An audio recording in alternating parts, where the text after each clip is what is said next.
Mlideen, a very short story by Lord Dunsany. Mlideen. Upon an evening of the forgotten years, the gods were seated upon Maura Nawat, above Mlideen, holding the avalanche in leash. All in the middle city stood the temples of the city's priests, and hither came all the people of Mlideen to bring them gifts, and there it was the wont of the city priests to carve them gods for Mlideen.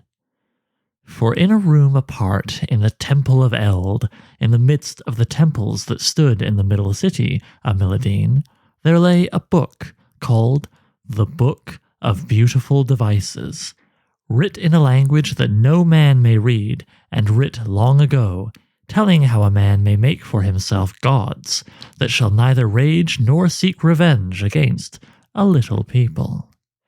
And ever the priests came forth from reading in the Book of Beautiful Devices, and ever they sought to make benignant gods, and all the gods that they made were different from each other, only their eyes turned all upon Mlideen. But upon Maura Nawat, for all of the forgotten years the gods had waited and forborne until the people of Mlideen should have carven 100 gods. Never came lightnings from Maura Nawat crashing upon Mlideen, nor blight on harvests, nor pestilence in the city. Only upon Maura Nawat the gods sat and smiled. The people of Mlideen had said, "Yoma is God," and the gods sat and smiled. And after the forgetting of Yoma and the passing of years, the people had said, "Zingari is God," and the gods sat and smiled.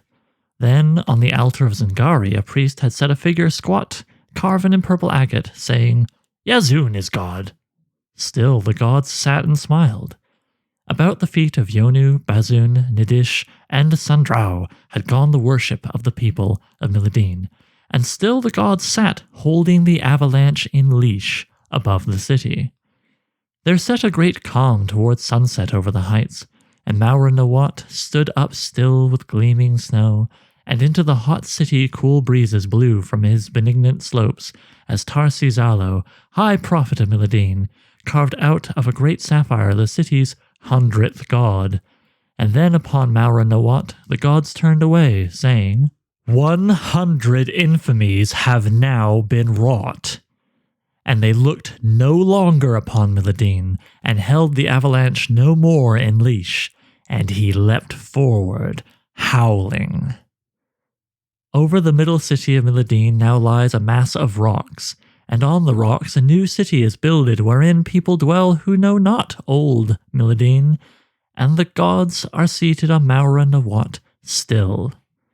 And in the new city men worship carven gods, and the number of gods that they have carven is 99, and I, the prophet, have found a curious stone, and go to carve it into the likeness of a god for all Mlideen to worship.